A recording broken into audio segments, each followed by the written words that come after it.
Ketum PSSI Erick Thohir akhirnya buka suara soal banyaknya klub yang protes soal kinerja Komdis PSSI.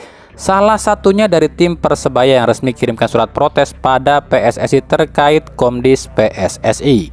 Ada dua hal yang diprotes oleh Persebaya, yakni hukuman kepada wasit dan denda supporter. Menurut pihak Persebaya, hingga sejauh ini PSSI belum mengumumkan para wasit yang disanksi atau didenda. Begitu juga dengan soal supporter yang dianggap terlalu membebani klub. Klub tak mungkin bisa melarang supporter away, sebab itu hak supporter dan supporter bukanlah karyawan klub. Maka jika ada supporter yang kedapatan away lalu klub yang dihukum, maka sama juga PSSI sedikit demi sedikit membuat klub ini bangkrut. Kita harus sepakat, Komdis PSSI mereview. Kalau Komdisnya nakal ya kita copot. Tetapi kita begini dalam membangun ini semua, kita perlu saling interaksi yang positif, bahwa kita bentuk Komdis dan Esko ini berdiskusi. Bukan cuma saya, tapi kita semua berdiskusi. Kita sudah coba memberikan Komdis yang terbaik hari ini, ujar Erick Thohir. Memang pimpinan Komdis, anggota Komdis tidak ada yang sempurna, tapi mereka sudah mau bekerja mingguan. Itu yang sulit dan pasti ada konsekuensinya.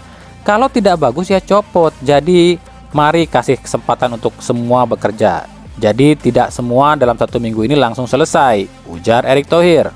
Ini yang kita harapkan. Saya tak main-main dengan PSSI, Komdis tak main-main, komite wasit tak main-main. Kita akan gigit yang nakal-nakal, tapi perlu waktu.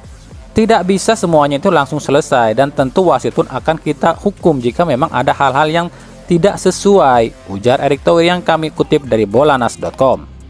Iya, setuju. Memang betul, semua butuh proses dan gak mungkin bisa secara instan, dan itu betul.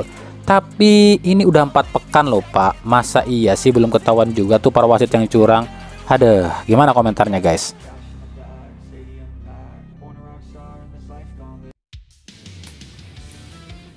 Assalamualaikum warahmatullahi wabarakatuh. Rio Hotspot kembali menyapa Anda, tentunya dengan berita-berita seputar Liga Indonesia. Seperti biasa, selain berita yang udah kami sampaikan di awal segmen, kita juga masih akan membahas berita-berita seputar klub-klub Liga 1. Nah, untuk Liga 2 sendiri kami belum bisa menyampaikan informasinya, sebab kemungkinan hari Senin besok mungkin baru ada klub-klub Liga 2 yang akan bergerak. Nah, kita akan cari tahu nih setelah klub-klub Liga 2 bergerak nih, ada pemain-pemain siapa saja sih yang masuk ke tim Liga 2, terutama pemain-pemain asing nih. Oke, nah daripada berlama-lama lagi, kita akan bedah semua apa yang ada di segmen kali ini. Tapi seperti biasa, sebelum kita bedah semuanya, saya tetap mendukungannya untuk channel ini agar terus berkembang dan bisa memberikan berita-berita informatif yang tentunya semoga saja bermanfaat untuk kita semua. Caranya dengan klik subscribe, aktifkan juga notifikasi loncengnya, like, share, dan juga komen. Dan inilah Rio Hotspot selengkapnya.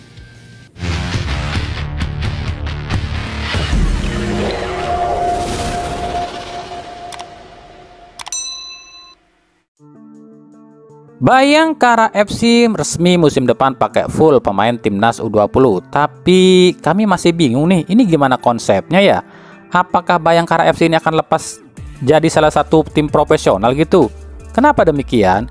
Karena sebuah klub dalam satu kompetisi itu haruslah memenuhi standar dan semua syarat. Lagi pula sebuah klub itu kan pasti inginnya ada pemasukan. Terlalu kalau pakai pemain timnas U20, pemasukannya dari mana? Entahlah, kami juga nggak ngerti nih gimana konsepnya.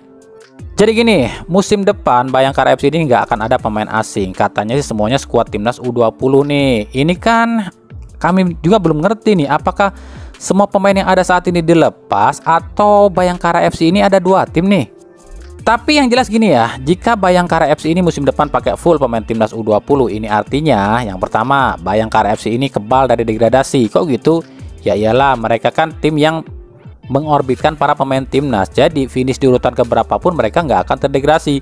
Kan mereka harus tetap ada di Liga 1 karena untuk mensuplai pemain-pemain timnas. Tapi kalau juara mereka tetap bisa. Untung kan?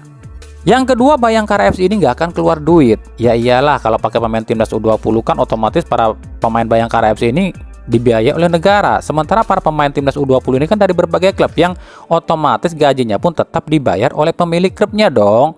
Yang artinya Bayangkara FC cuma pakai pemain aja, nggak usah bayar gaji. Begitu juga dengan pelatih yang katanya akan pakai pelatih Indra Syafri, yang otomatis Bayangkara nggak bayar gaji pelatih dong, karena Indra Syafri kan digaji oleh PSSI. Tapi entahlah, kami pun belum mengerti nih konsepnya gimana ini ya. Kalau menurut kami sih gini ya, harusnya tuh dibuatkan liga khusus U20. Nah, timnas ini tuh dimasukkan di satu tim, bukan justru ngacak-ngacak liga utama. Tapi ya kita lihat nanti deh ini gimana konsepnya. Masih berkaitan dengan Bayangkara, ada 4 pemain timnas U20 yang tiba-tiba ikut pelatihan kepolisian. Ini Kakang Rudianto dari Persib, Muhammad Ferrari dari Persija, Frankie Misa dari Persikabo, dan Ginanjar Wahyu yang dipinjamkan ke Arema. Keempat pemain ini barulah sedikit di antara banyaknya pemain timnas U20 yang kabarnya akan ikut latihan kepolisian. Apakah artinya nanti ya keempat pemain ini usai ikut latihan kepolisian ini akan gabung ke Bayangkara FC ini musim depan? Padahal kita tahu ya, latihan kepolisian ini tuh kalau dulu ya zamannya saya itu sekitar 8-10 bulan ya.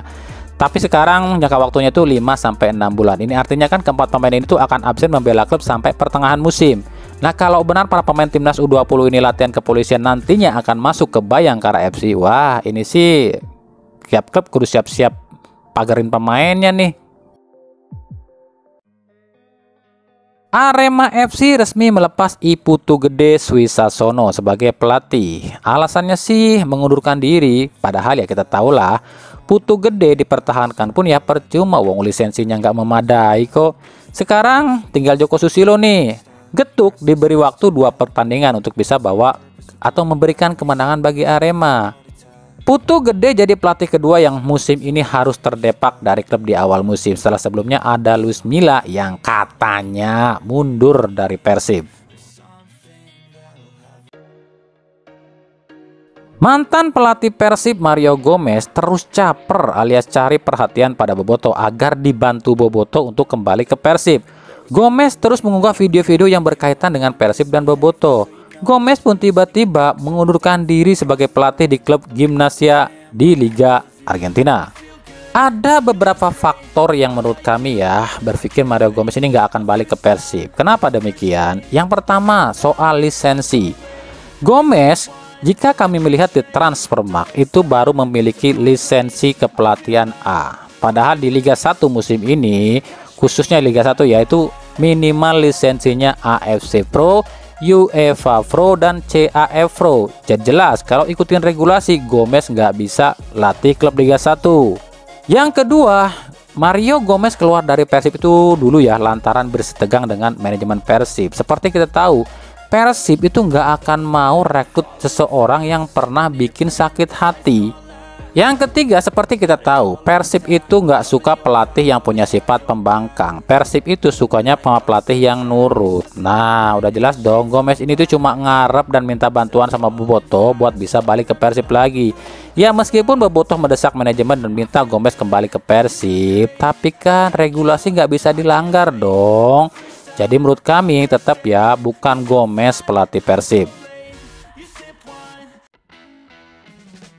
Dari PSS Sleman, pekan keempat ini jadi pekan yang apes bagi PSS. Menghadapi PSIS Semarang, PSS justru dipenuhi kontroversi wasit. Mulai ditendangnya wajah Keisano oleh Bobakari Diarra, sampai gol Ricky Cawor yang jelas-jelas sah malah dibilang offside.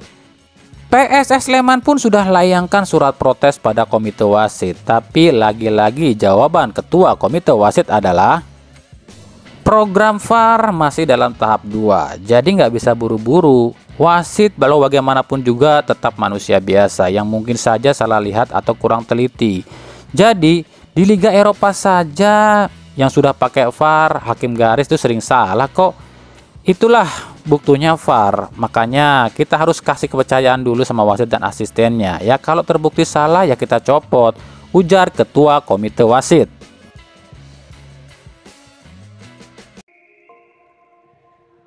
Balik lagi ke Persib Bandung. Di laga lawan PSM Makassar ada satu hal yang kami soroti, yakni Yaya Sunaria pakai earphone di kupingnya. Ini artinya kan ada orang yang memberikan instruksi pada Yaya. Tapi kira-kira siapa ya? Ini kan yang jadi pertanyaan. Sebab nggak mungkin kan yang memberi instruksi itu adalah orang atau yang salah satu yang ada di bench pemain. Pasti ada orang di luar bench pemain yang memberikan instruksi. Tapi kira-kira siapa ya? Ini sangat sulit dicari tahu sebab ini mainnya di Parepare, jadi nggak ada Boboto yang tahu apakah ada petinggi Persib atau justru ada orang lain yang memberikan instruksi pada Yaya Sunaria? Tapi apakah ini orangnya? Coba deh lihat foto ini. Foto ini tuh diambil 15 jam sebelum laga PSM versus Persib. Dan foto yang satu ini diambil beberapa menit sebelum laga antara PSM versus Persib. Tapi apakah benar nih foto? Foto ini kami dapat dari salah seorang media yang berada di Parepare. Apakah ini benaran atau enggak nih? Kami pun nggak tahu ya. Tapi yang jelas kalau benar ya, kenapa harus robet Rene Albert?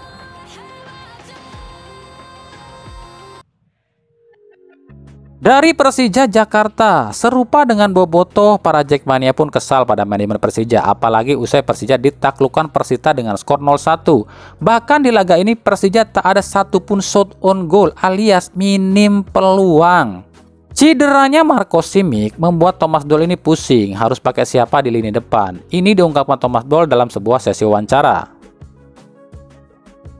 Saya tidak mengerti dengan jalan pikiran klub. Jeda waktu transfer yang cukup lama, kenapa tak bisa dapatkan pemain bagus juga? Kalian lihat, kita butuh penyerang dan saya butuh penyerang bagus. Tapi klub selalu kesulitan cari striker bagus, terutama asing. Saya tidak tahu lagi apa alasan mereka, ujar Thomas Doll. Ya, para Jackmania menyalahkan manajemen yang anggap sangat lelet mencari pemain asing. Sejumlah rumor ramai dan selalu banyak diberitakan pada Persija di awal bursa transfer, tapi faktanya Persija cuma dapat 4 pemain asing baru dan harus pakai 5 pemain asing saja di awal kompetisi ini. Padahal dari awal sebelum liga kami sudah katakan Persija ini kekurangan pemain asing, terutama striker, tapi entah kenapa manajemen Persija seolah percaya banget sama Simic dan menganggap ini sudah cukup. Entahlah. Dari Persikabo, kemenangan 1-3 atas Bayangkara FC ini mematahkan rekor buruk Persikabo saat jumpa Bayangkara FC sejak 2018. Ya, terakhir kali Persikabo bisa mengalahkan Bayangkara FC ini terjadi di tahun 2018 silam. Sejak itu Persikabo selalu sulit mengalahkan Bayangkara FC, bahkan lebih banyak kalahnya. Tapi di laga kemarin Bayangkara benar-benar tak berkutik di tangan Persikabo. Kemenangan ini membuat Persikabo mulai bergerak naik ke papan tengah. Sementara Bayangkara FC ini kekalahan keempat secara beruntun musim ini yang membuat Bayangkara satu-satunya tim yang belum mengoleksi poin satu pun di Liga 1 musim ini.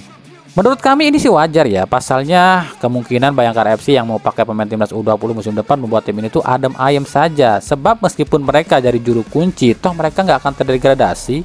Enak banget kan? Oke, mungkin itu saja dulu ya pembahasan kita di episode kali ini ya. Ikuti terus berita seputar sepak bola khususnya Liga Indonesia dan pernak-perniknya hanya di Rio Sport. Terima kasih yang telah menonton video ini dan menonton channel ini. Kritik dan saran selalu kami nantikan di kolom komentar atau di media sosial kami yang ada di bawah ini. Sampai jumpa di video-video kami selanjutnya dan salam Rio Sport. Wassalamualaikum warahmatullahi wabarakatuh.